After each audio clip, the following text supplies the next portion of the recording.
Hi there, good afternoon. Thank you very much all for joining this webinar hosted by the International Comparative Legal Guide series in partnership with the Association of Governance, Risk and Compliance. My name is James Strode, publisher of the ICLG series.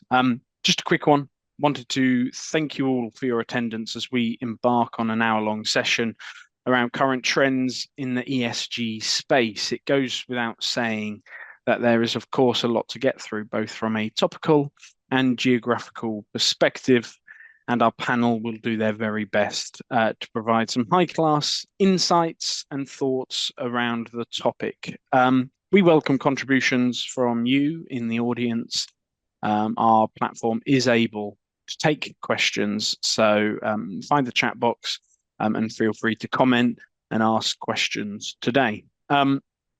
One other point of housekeeping, just so you're aware, this session is being recorded today and will be available publicly in the coming weeks online and to download. So before handing over to the panel, just 2 points from me. Number one, ICLG is proud to produce the market-leading handbook as it relates to environmental, social and governance law. The ICLG to ESG 2025 will be published in early January, providing 28 insights from around the world. So keep your eyes peeled for notifications on that. And if you do miss it, don't fear, because we'll be providing everybody in attendance an opportunity to download the 2025 publication on a complimentary basis. Secondly, a quick thanks to our partner, the Association of Governance, Risk and Compliance. They're a wonderful organization supporting the GRC community through knowledge exchange, networking, and idea incubation. The programs that the AGRC run are raising standards of ethics and integrity in the world of compliance and boosting industry knowledge and understanding of best practice, professional development, and new technologies. So if you've not seen too much about the AGRC, very much worth a look at their website after this, and feel free to reach out to myself or indeed Mateo for more information. So thank you very much, Mateo, Global Manager at the AGRC, who's going to moderate the panel today. He'll do formal introductions and move the discussion forward. So please do enjoy and good luck to you all on the panel. Thanks ever so much. Thank you, James, for the introduction. Very kind and generous as usual, and it's it's our pleasure as AGRC to partner up with ICLG and GLG. Promoting these events, promoting your handbooks, which have been very useful to the legal professionals, throughout the world, not only the UK but throughout the world. So always happy to to set these up with you. We are waiting for Sarah. Sarah was having some technical difficulties, but we want to be as punctual as possible, so we'll get started with introductions and discussing some of the first questions, and hopefully Sarah will be able to join us shortly. So with that said, we have 5 questions here, 5 loaded questions ready for both Josh and Sarah to discuss and shed some light on what's happening in the ESG world. So before getting started, I'd like Josh, who's here with us right now, to briefly introduce yourself. Tell us who you are, what you do, and what is your sort of relationship to ESG. Well, thanks so much, Mateo, and good afternoon, everybody. What a wonderful early Christmas gift to come together on this dreary Tuesday and spend an hour reflecting on what has been a whirlwind year for ESG. Once again, it must be said. Just by way of very brief introduction, my name is Joshua Domb. By training, I'm a white-collar crime lawyer, so my practice for many years was all things bribery, fraud, money laundering, tax evasion, and indeed governance. But about 6 years ago, I got interested in climate change, and that set me on an unexpected path, an unexpected journey. And ultimately, it led me to open Gen R Law, which is a now 9-month-old law firm with a dedicated mission to focus in a holistic way on climate and the climate crisis. And my entry point to this space, unsurprisingly, has been the G in ESG. That's my background. Thankfully, when I turned my attentions to this space, I'd already been reading about environmental and social topics for 5 or 6 years. So I had a framework from which I could build. And I think actually that idea of slowly building competence is probably a theme to which we'll return throughout our discussion today, Matteo. Certainly someone who has a lot of expertise is Sarah Jane. I'm hoping that she'll join us soon. But let me just encourage everyone, as both James and Matteo invited, please do drop any questions in the chat. If it's just me, then be nice. If Sarah Jane joins, feel free to make them as complicated as you'd like. Thank you, Josh. Yeah, just to reiterate, I mean, feel free to ask as many questions as you like. I will either work those into the discussion as we're having them, or I will save them for the last sort of 15, 20 minutes of the session, and we can cover those then. I see that hopefully this is Sarah who has joined us via phone. I think she's trying to log in. Let's give her a minute or two and see if that's her, because I just saw her pop on.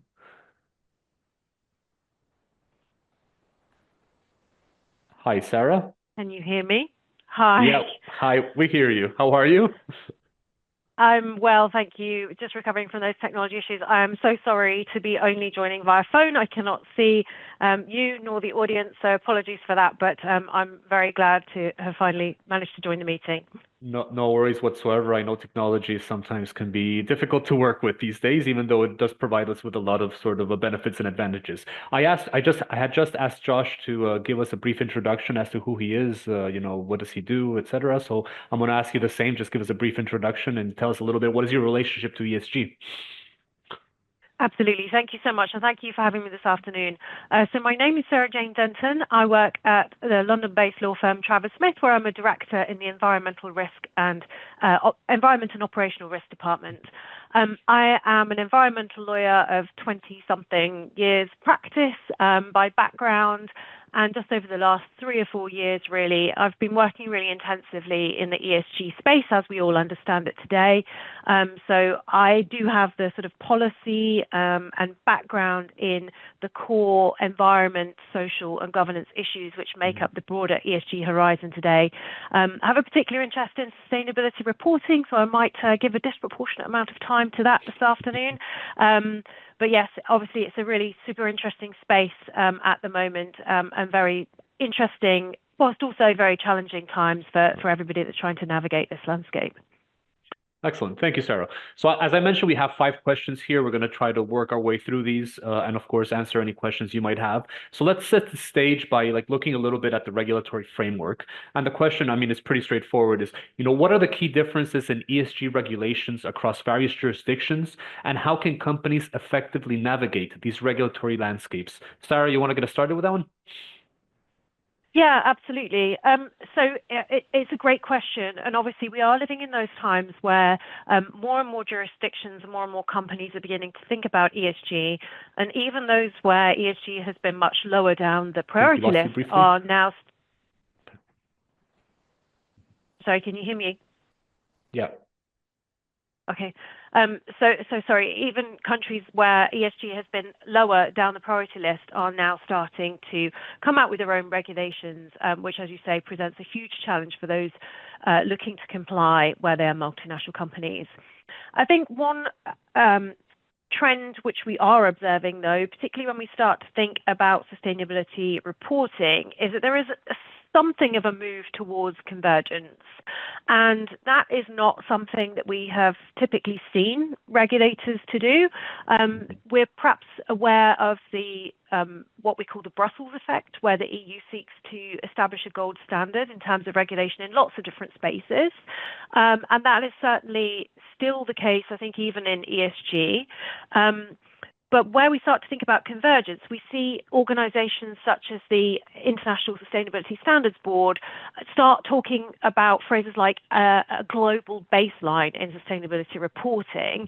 And then we see that actually there is a recognition that for a multinational company, actually complying with 50 different laws on the same topic across the globe is simply not an option. ISSB is seeing quite broad adoption of their sustainability reporting standard right now. I think we're up to about 30 jurisdictions that have either adopted or about to adopt that into their national laws and make it mandatory or potentially just voluntary. So we are starting to see that sort of regulators talking to each other. We're starting to see some level of convergence across the jurisdictions. But I think in terms of sort of how do you navigate those things, I think it is really a case of working out for your organisation, taking into account the areas where your business operates, the activities that they do there, who their customers are, who your investors are.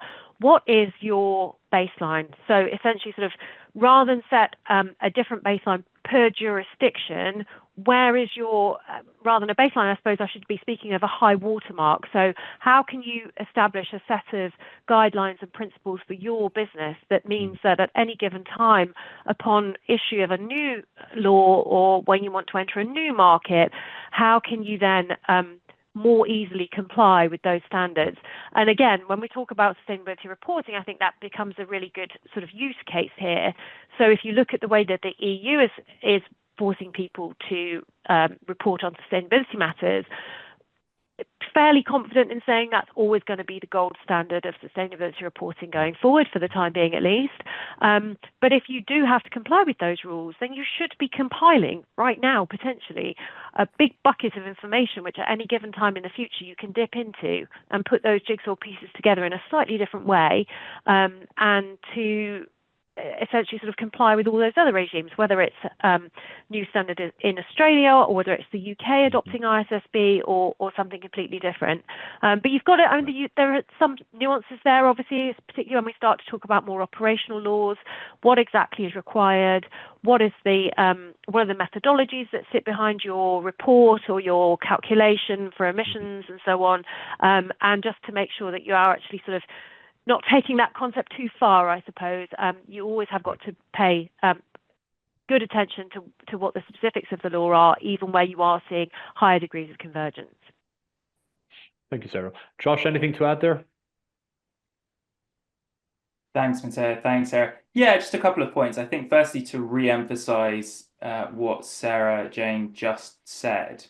The ISSB is going to great pains to really encourage jurisdictions to adopt S1 and S2, the standards that they have developed, with the fewest possible deviations from their sort of core set.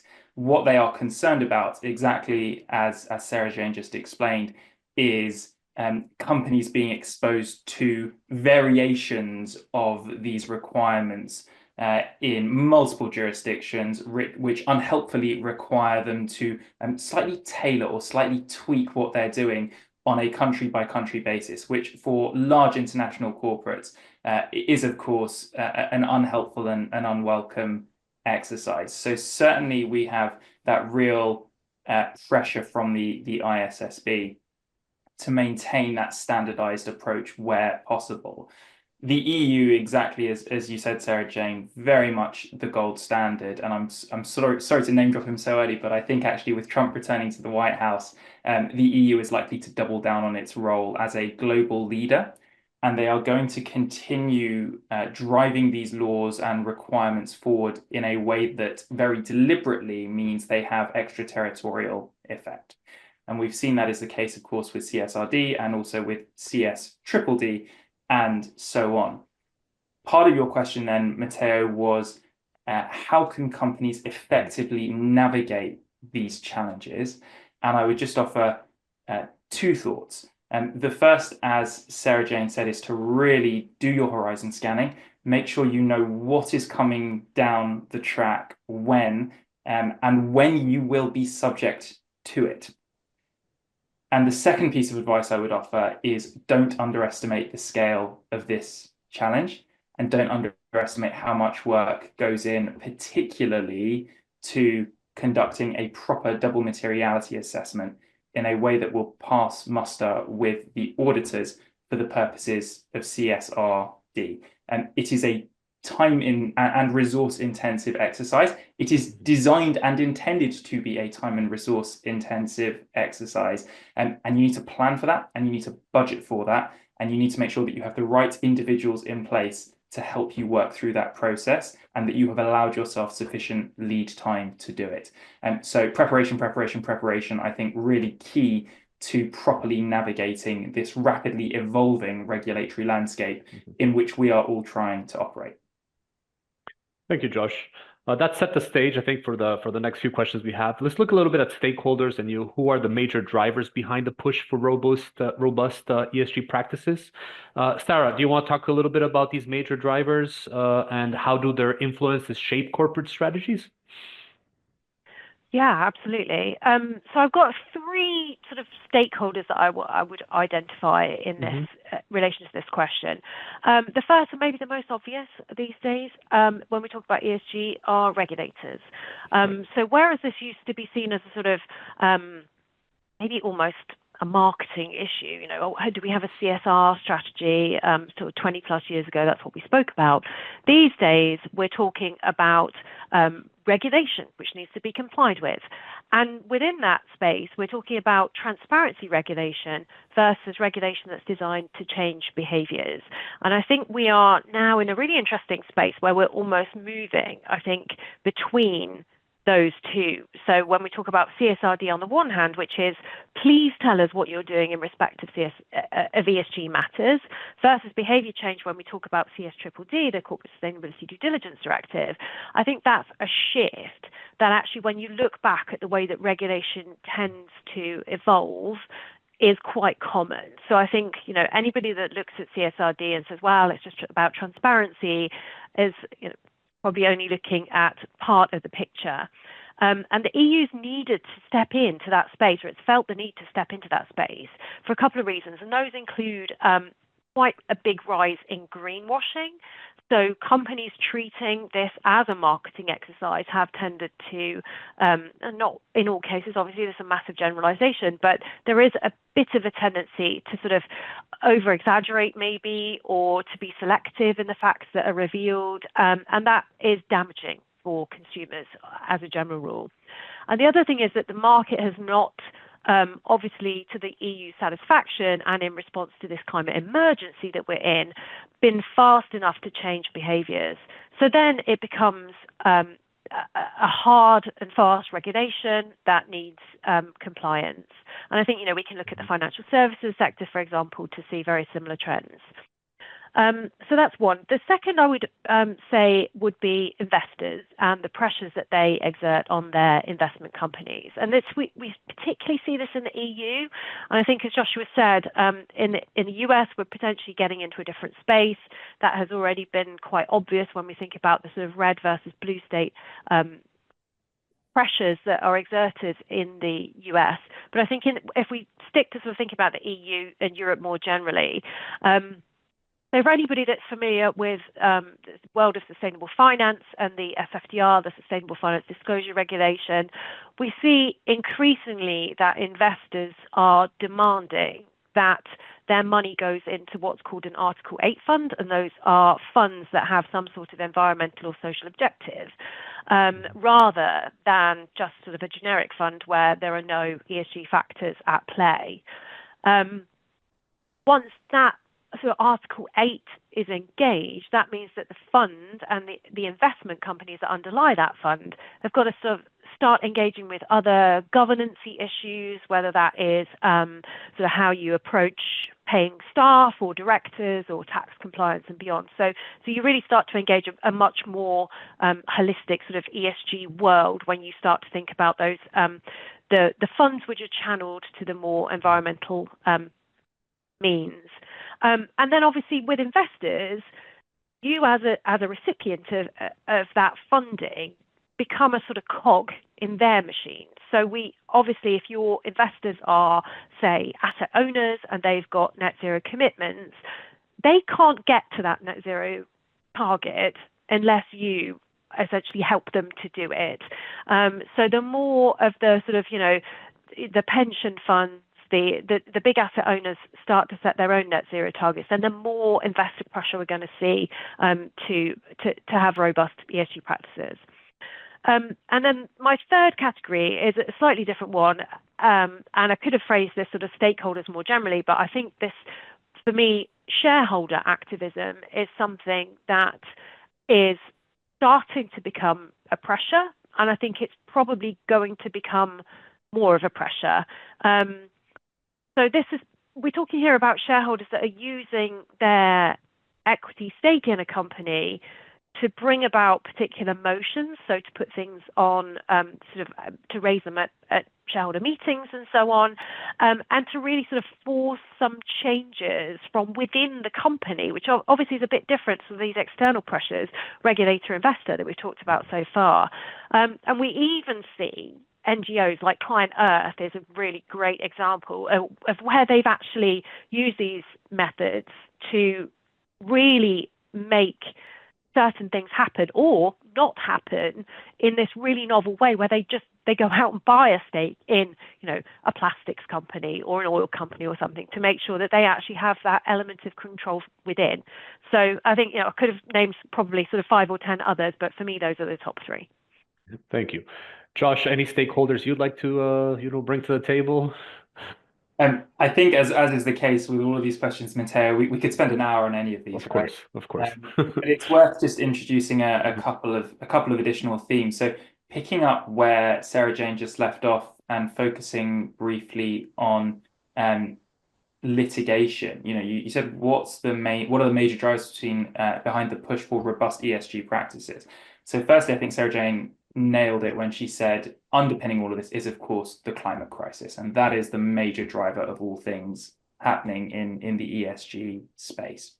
2024, sort of looking back from where we are now, I think will go down as a bumper year for climate litigation.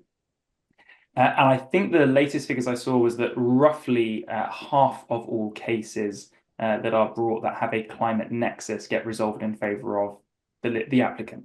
So we've seen, just in the last couple of weeks, Supreme Courts around the world striking down government strategies and targets for energy security or investment in energy infrastructure.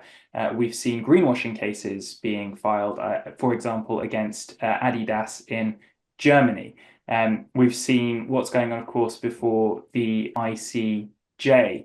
And so this sort of very litigious atmosphere into which ESG is stepping, I think is really putting pressure on businesses from a range of perspectives, because they're starting to understand that if they are proposing to engage in things that are perhaps not consistent with their stated targets, or perhaps bad for the planet and its natural environment, there is a very real risk that they will be challenged in a very public forum.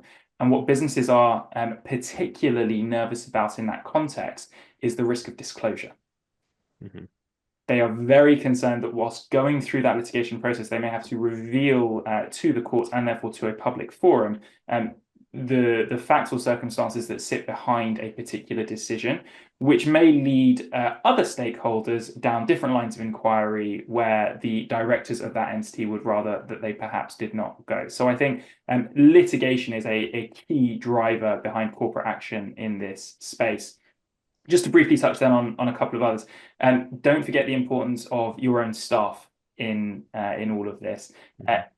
Individuals, I guess I am a really good example, are increasingly becoming deeply climate aware. They are becoming deeply galvanized by these issues, and they are willing to vote with their feet and leave businesses where they work, which they do not think are contributing to a brighter future for us all, in favor of those companies that are. So I think ESG is now a real sort of staff retention risk.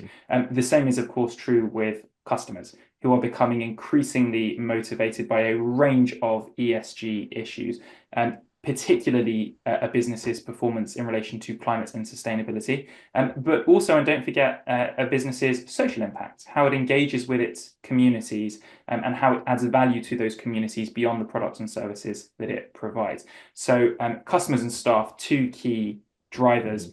And again, we could spend an hour on this, but don't forget the role of both banks and insurers. Exactly as Sarah Jane said, these are largely regulated entities that have set their own net zero commitments and targets. And if they start financing or insuring businesses and activities that are not consistent with those targets, they are very much at risk of being accused of going back to where I was a moment ago, greenwashing. So I think there's this real web of interconnected stakeholders who are all asking questions about ESG in slightly different ways, but in a manner that collectively applies real holistic pressure to businesses to address this issue head on. And I think what compounds all of this is, to go back to the question before, businesses are starting to realize just how much data they are soon going to be required to report across the full spectrum of ESG topics if they're reporting under CSRD, or under a slightly more limited set of topics for the moment if they're reporting under ISSB. So we're in this really rapidly moving environment where there are so many sort of stakeholders and actors that are driving pressure on these issues. And I think that the icing on the cake, and I've seen this penny drop several times with clients that I've spoken to, is, by the way, guys, you're going to have to start reporting all of this very soon anyway. Thank you, Josh.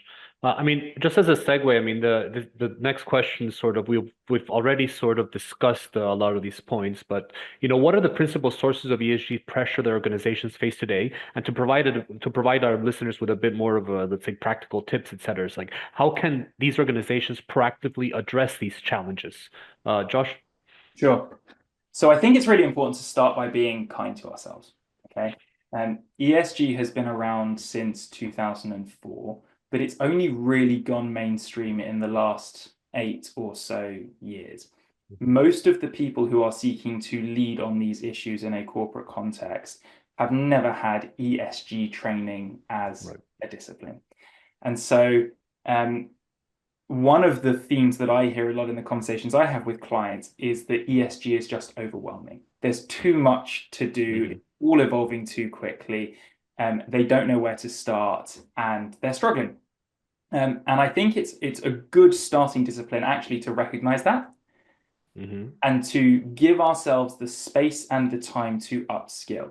So I think a lot of businesses are struggling as an initial starting point with respect just with a lack of qualified staff, particularly at senior managerial level. A lot of businesses, I think, will find that they do have people in their doors who are very aware of and educated on a range of these topics, particularly climate change. And what they'll tend to find is a lot of this expertise actually sits at the more junior level, right? It's younger people who are galvanized by these issues and have taken the time to upskill themselves. So I think a really important starting point to proactively manage these challenges is look at your executive and leadership team, baseline their ESG expertise. If they need some proper training on these issues, take the time, carve out the time to provide that to them, and identify the people elsewhere in your business who are galvanized by these issues. I've got several clients where sustainability committees or working groups have come together sort of through the business. And one sort of relatively senior person, normally the general counsel, has opened an invitation, who is interested in these things. And all of a sudden you get flooded by emails from people all over the business who would really like to bring their particular expertise and passion for these topics to the table. So that, I'd say, is the sort of starting point. Principal sources of pressure, Mateo, it's reporting requirements. And I think that's a theme, again, that we will come back to. You've got CSRD and CSDDD and the EU taxonomy, to name just a few in the EU. We've got ISSB reporting coming down the tracks. We are increasingly seeing businesses being challenged to produce credible transition plans. And I suspect that over the course of 2025, legally mandated transition planning is probably going to land for certain entities here in the United Kingdom. Whilst businesses are still working to get their head around this sort of mess of different requirements, we're also seeing another topic rapidly working its way up the agenda, which is nature and biodiversity. We now have the guidance from the TNFD, the Task Force on Nature-related Financial Disclosures. And businesses are being asked to adopt that framework and report under that as well. So what are sort of 2 or 3 key starting points? It's to prepare, understand what's coming down the track, what are we going to be subject to, allocate sufficient resources.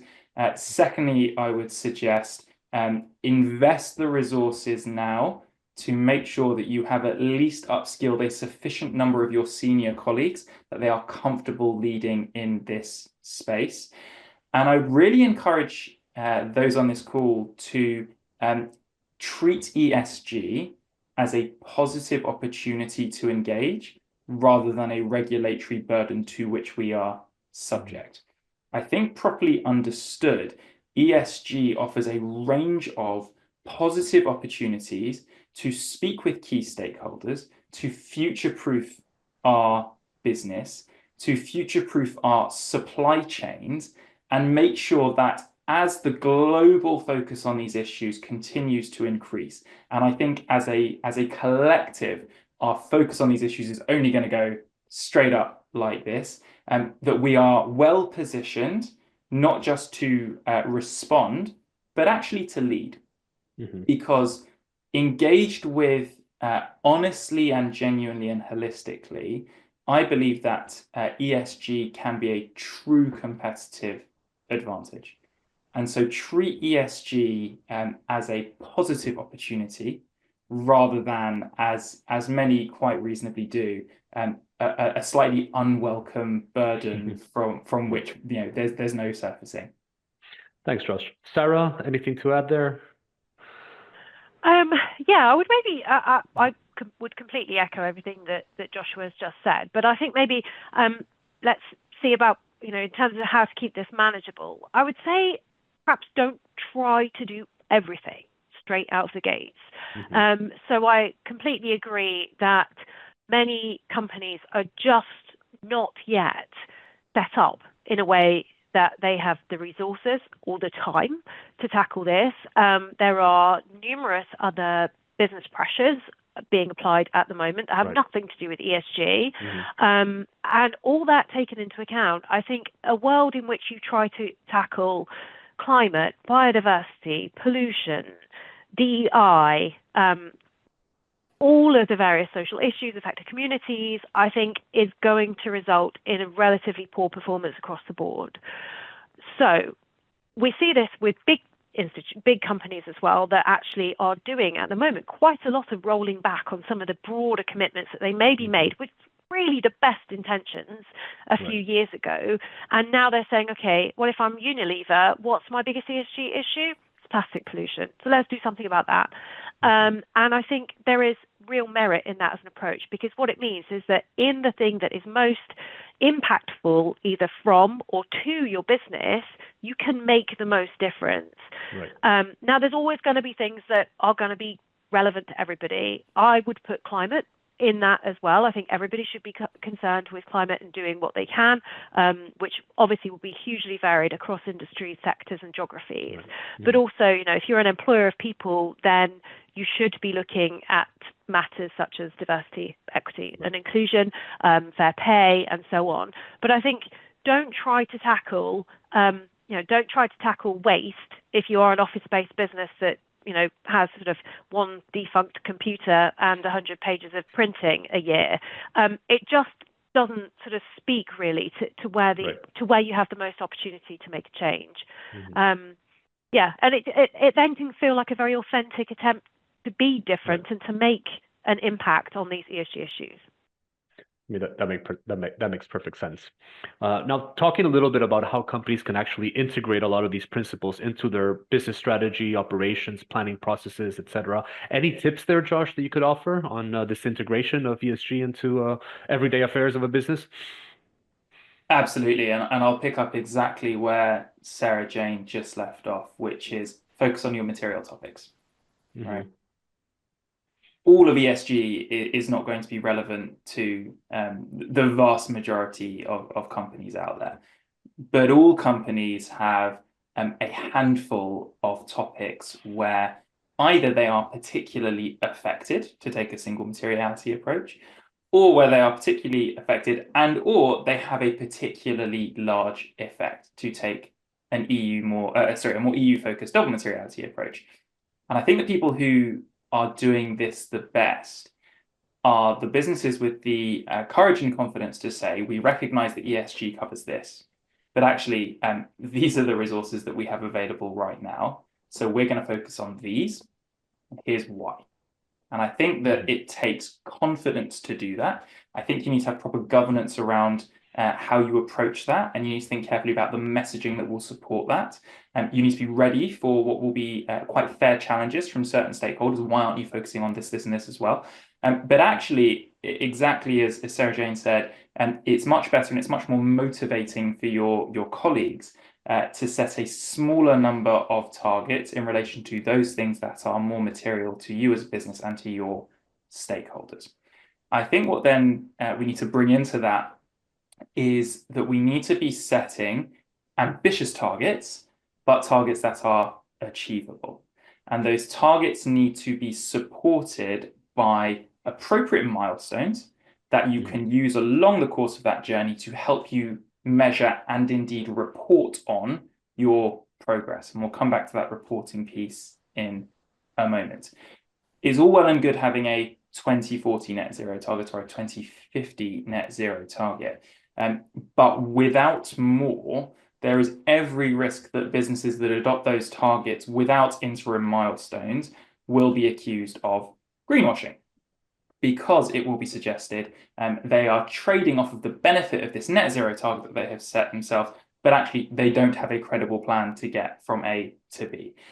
So taking the time to slowly develop these targets and actually to use the guidance and the support that is out there, the SBTI, the Science Based Targets Initiative, a really great starting point when you're thinking about how to set and then break down those targets into something more manageable, is a great way to begin. Let's come back briefly to reporting. And I say this as someone who spent his life reading and occasionally helping to write and considering sustainability reports. A lot of companies are overdoing them, right? Even I, with my immense enthusiasm for these issues, struggle to get through more than 30 or 40 pages of a sustainability report. And these days you see them running into 100 or 120 or 140 pages, and it's just too much. There have been several unfortunate case studies of companies, who have a sustainability budget of X, spending 3/4 of X doing a glossy sustainability report, and just 25% of the budget actually doing the sustainability work. And of course, we need to completely flip that narrative. It is much better to do a 10-page, really good but short form report with a little bit more data available for those who need it, and then spend the majority of your time doing the work, rather than trying to report on everything in the way that we have sometimes seen. And actually it just becomes a huge exercise of its own, which for most businesses that have limited bandwidth to address these topics, it is an unfortunate diversion. And I think we will find our way back towards that point. And I guess a final suggestion here, and it's a mantra to which I return on a daily basis, is that a core skill for those of us who are working in this space, whether that's internally in big organizations or as external advisors, is you have to get comfortable being a little bit uncomfortable.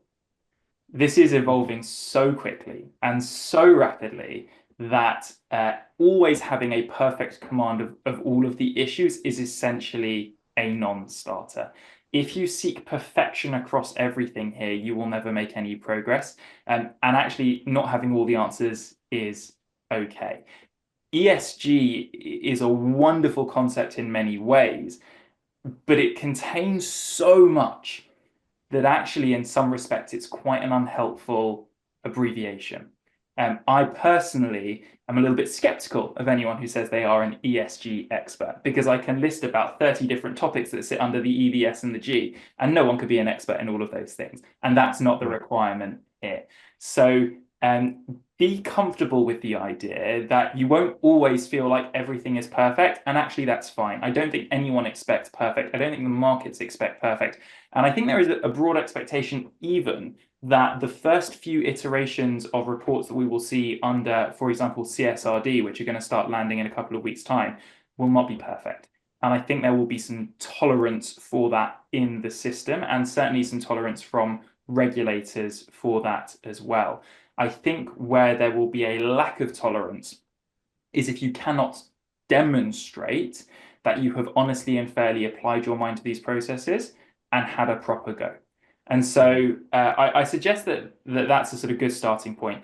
Don't try and do all of it. Set ambitious targets, but make sure they are achievable. Set milestones along the way. Avoid the temptation to over-report and get comfortable being uncomfortable, because we're going to be feeling uncomfortable probably for the next 20 years. Thanks, Josh. Sarah, any additional tips to throw out there for people listening?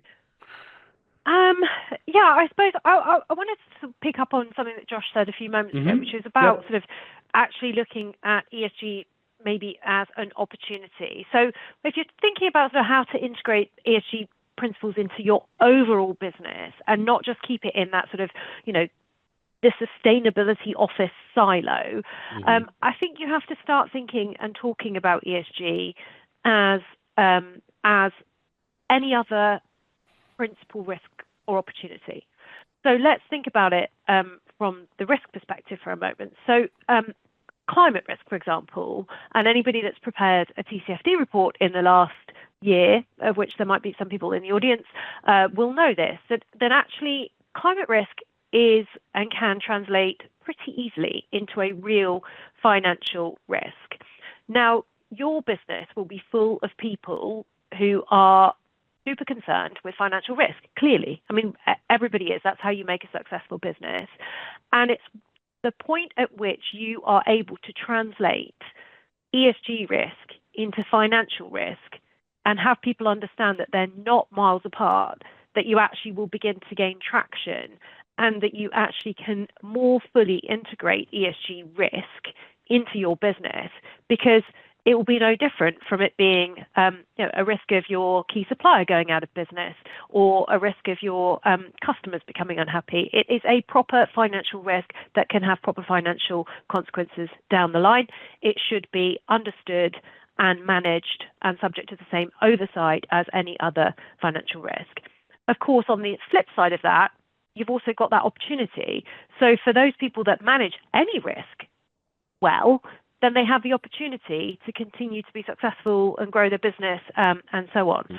I think for as long as we think about ESG as a compliance burden or a checkbox exercise that you've just got to get done once a year in terms of, we've done the sustainability report, it's just going to continue to be an uphill battle for everybody that is trying to get ESG done within a business.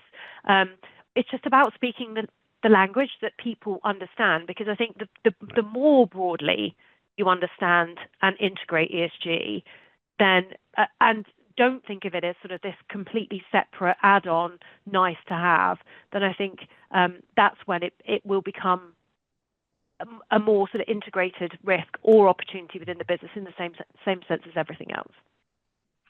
Thank you, Sarah. We have about 15 minutes left. I have one question to go. If anyone in the audience has any questions for either Sarah Jane or for Josh, please drop them in the chat. We should have a few minutes towards the end to cover those. But in any case, I'll continue on with our last question, which is primarily looking at the future and looking at some of the upcoming trends when it comes to ESG. So Sarah can get us started on this one. And the question is, what are the most significant material trends related to ESG that businesses should be aware of, and how can they stay ahead of these trends? And this question, I think, will also give us an opportunity to speculate a little bit on what's going on in the US. So Sarah Jane? Yeah. Yes, so I mean, we've sort of touched on this a couple of times during the session so far, but I think top of my list would be supply chain. So this is all about encouraging businesses to take the broadest view of responsible business conduct and what that really means, and not allowing people to ignore things that happen where it's connected with your business or caused by your business, even if those things don't occur within the business. So you can't sort of take this very hands-off approach and say, okay, I bought from that person, I don't care how they treat their workers or what happens to the chemical runoff that is used in the production of the things that I buy. This is about you actually having both transparency and oversight and a level of influence over the things that occur in your supply chain. The EU, of course, as we said, is setting the gold standard in this regard. So we've got this landmark legislation coming in a couple of years, the Corporate Sustainability Due Diligence Directive. It is only going to impact the very largest companies directly, but I think that everybody will have to become a little bit familiar with it, because most people exist in multiple supply chains. So if you are supplying into that business, or if you're a customer, then you can expect to have some sort of touch points with this CS3D legislation. But it's not just the EU, so it's not just sort of something that's coming down the track. In the EU, we've already got, for example, elements of this in sector-specific legislation. So we've got the deforestation regulation that is all about making sure that certain sort of agricultural commodities are not linked to deforestation in other parts of the world. Batteries regulation similarly has a due diligence obligation baked into it. We've just in the last week or so seen the forced labour products regulation being finalised, and that's very broad and will impact anybody that is bringing products into the EU and could be investigated to make sure that they're understanding that those products are not linked in any sense to forced labour. And equally in the UK, we're a little bit behind. We have got the Modern Slavery Act that looks upstream to supply chains, but that's more of a sort of, it feels very light touch at this point when we think about it in the context of CS3D. But then on the other hand, I just saw that, actually just saw it this morning, that Canada is announcing its intention to legislate for supply chain due diligence in global supply chains. So I think this will become more of an issue through other jurisdictions in the world, maybe not the US, and I might leave Joshua to address that, but certainly it's not going to be limited to just the EU. So that's supply chain. And I think the other thing that I would just mention, because it becomes quite rapidly wrapped up in that whole supply chain piece, is I'll frame it in a way that perhaps we'll be familiar with, but it's parent company liability. So it sounds very legalistic and sort of very boring, frankly, but this is about the risk that you as an entity could be held liable for things that happen either downstream of you in your group operations more broadly, or upstream in terms of your supply chain. So this is not new. I mean, I think there are a number of lawyers on the call. Anybody that has studied law will have talks about sort of separation between legal entities. But what we're seeing here is some blurring of that concept. And we're not really talking about sort of breaking down the corporate barriers that exist between individual legal entities, but it's more using existing law in a novel way to create what we know as duty of care between the company on the one hand and the people that it deals with, or the people within the corporate group on the other. And what we see is that legislation such as the Corporate Sustainability Due Diligence Directive requires you to take a degree of responsibility for things that happen within your supply chain or your corporate group. And that sits very badly with this concept of legal separation and liability that is very much isolated within the legal entity. So managing that, I think, is going to be really tricky. And then combine that with the fact that you have got these, and Joshua touched on this as well, these novel uses of the courts to push the boundaries of liability. And I think my impression is that there is a sense that the courts are quite reluctant to throw out these court cases that do things such as trying to establish that somebody several steps removed from an accident that happens in Asia that results in somebody's death. The idea that you actually, I didn't know that was going to happen, nothing to do with me. I think the courts are actually sort of saying, well, equitably, should we really be very quick to throw out those cases? And the answer seems to be no. So what we're seeing is NGOs, claimant law firms are bringing these actions in traditional legal frameworks such as negligence, duty of care, and they are pushing those boundaries and extending those and seeing how far the courts will permit that. Now, we have not yet got sort of full legal judgments on how far that will be allowed to progress, But what we do know is that the courts are not willing to throw out these cases at an early stage. And if there was no chance of them succeeding, then they will be thrown out. So the example that some people might be familiar with, we've got cases like Shell that set policies for its subsidiary operations in Africa. And when those policies and procedures failed, obviously the claimants in the area wanted to get some compensation for the environmental damage that was caused there, and they looked to the parent company. So they looked to the one that was actually, in a sense, controlling the behavior of the downstream subsidiary company, and that course, that the court there said yes, it was possible to establish a duty of care. So I think what that means is that when we put the pieces of the court's views on liability together with the new legislation that's encouraging transparency and influence in the supply chain, you're going to be walking this extremely fine line. And I think getting that right, I don't have a silver bullet for that. It's not that we have sort of an easy answer to that question, but I just think it's something that people should have at the top of their minds. Also goes to that sort of greenwashing and transparency piece, careful narrative around relationships within the supply chain that try to sort of meet each of these touch points, which don't necessarily mesh together in a very happy way. Thank you, Sarah. Josh, want to tackle the US here? I'll come to that in a moment. With a degree of dread, it must be said. Let me just pick up on a couple of points that Sarah Jane made. She spoke extensively about CSDDD. I'm going to come clean, Mateo. When CSDDD first came onto my radar about a year ago, I was still busy trying to get my head around CSRD. And I clocked it and I thought, okay, what is this all about? It's about environmental harms, human rights abuses. Fine, I know it's there. Let's put it to one side. And when I came back to it about 6 months later and I sat down and I read it properly, I noticed a line in there which I think means that CSDDD is probably the most important piece of legislation that the EU has ever passed. And this is the requirement for in-scope companies to have a 1.5 degree aligned transition plan. How they slip that in is beyond me, but actually it's extraordinary when you pause and reflect on the scale of the implications. CSDDD is going to impact about 5,000 of the biggest companies around the world, right?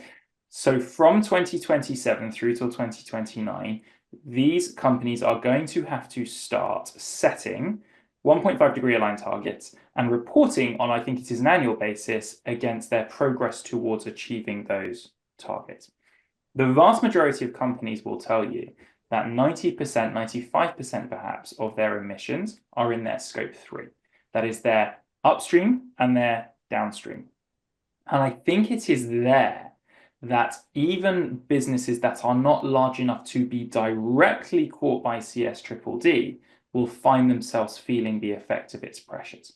Because these businesses that must demonstrate to the market that they are making progress towards their net zero targets will have to engage with every aspect of their supply chains to say, right, what are your emissions and what are you doing to drive them down? Right. And if these smaller, modestly smaller businesses, and by that I mean those businesses that don't cross the quite high thresholds for CSDDD, but are not necessarily going to be small businesses in of themselves.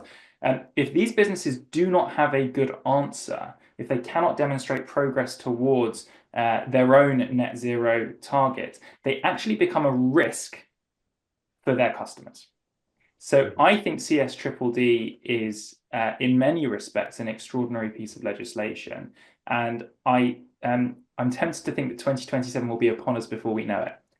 And those businesses that haven't done the legwork now of mapping their emissions, understanding where throughout their supply chain they have these sort of embedded, hard to abate emissions that they're going to have to adapt to, will find themselves struggling in some instances to retain some of their most important contracts and customers, because actually they're becoming a threat to their customers' achievement of their own 1.5 degree target. So I just wanted to plant that seed, because again, prepare. Don't underestimate the impact of this piece of legislation that will be with us in just a couple of years.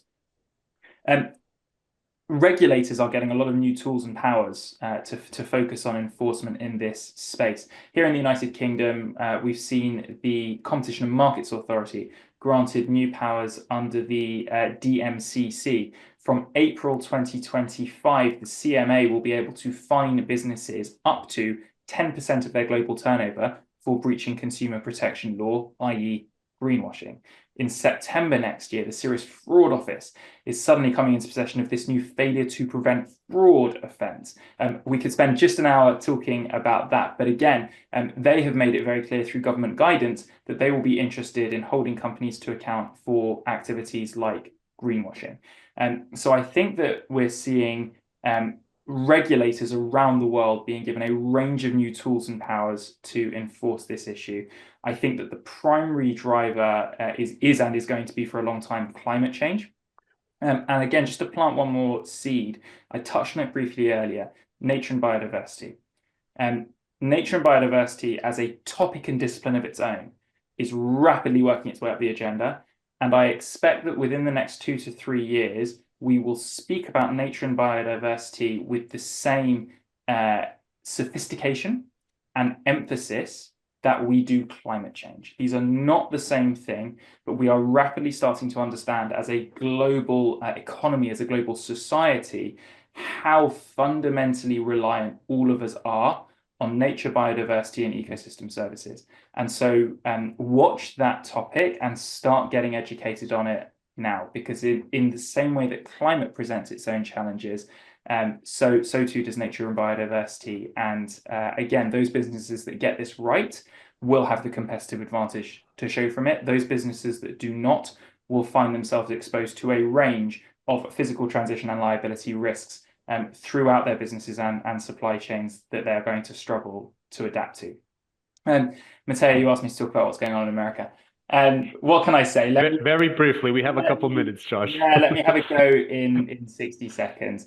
And those on this call will not be surprised that from a climate perspective, a Donald Trump presidency was not the outcome, at least that I personally was hoping for. Do I think that that's the end of ESG and climate? No, of course I don't. Why not? Several reasons. Firstly, as much as Donald Trump can sort of run slogans like drill, baby, drill, the reality is that the oil price is currently depressed because there is too much supply, and demand for oil is forecast to start to decline. So actually, the economics don't really make sense. I don't expect he's going to massively roll back on a lot of the IRA subsidies, largely because they went predominantly to Republican states, and he's not going to want to impact his voter base. And we remind ourselves, of course, that California just by itself is the world's 5th largest economy. New York by itself is something like the world's 8th largest economy. And those two places will, I think, double down on pushing the climate agenda in their own way. So it's a little unwelcome. It's going to be a bumpy ride, but I don't think this is the end of ESG and sustainability.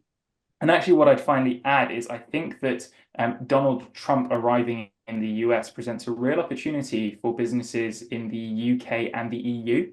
I think there's a lot of money in the US that wants to invest in sustainable ESG and climate-focused funds and assets. And if they can't safely do it without attracting criticism in the US, they will look overseas. So those businesses, again, in the UK and the EU in particular, I think, that position themselves as leaders in this space have a real opportunity to attract an extraordinary amount of funding and capital. That's my best effort to cover the US in 60 seconds, and I'm sure I will be proven wrong on many, if not all of those counts, because as ever, we're in for a little bit of a wild ride. Thank you, Josh, and thank you, Sarah. We have reached the end of our webinar. It is 3 p.m. sharp, and we want to keep this nice and tidy within the hour. So I don't know if James and the GLG team are gonna show up to send us off, but thank you again, Josh. Thank you, Sarah Jane. Thank you, James, for the introductions and for hosting us. And we look forward to the next one. Again, if anyone has any questions for either Josh or Sarah, please feel free to reach out to them. I'm sure they're happy to answer and to liaise further on these issues. So, James. Thank you, Mateo, and thank you again, Josh and Sarah Jane, for a wonderful discussion on the landscape. I read a wonderful quote earlier this week, actually, and it was very simple. It was 2 sentences. ESG is not dead. ESG has evolved. And I think today's session's been a brilliant example of that in terms of the dynamics that you guys have answered and the questions that you've also posed and that clearly remain down the line. So yeah, look, thank you very much for that. All that I have to say is, as mentioned at the very beginning, keep your eyes peeled for the release of the ESG 2025 edition from ourselves at the International Comparative Legal Guides. Please do get in touch if you have any further queries or questions or comments. We'd love to hear from you. So thank you, Mateo, for leading this, and Sarah Jane and Josh, thank you very much for all your valuable insights. Take care. Thank you, everyone. Thank you. Bye. Bye.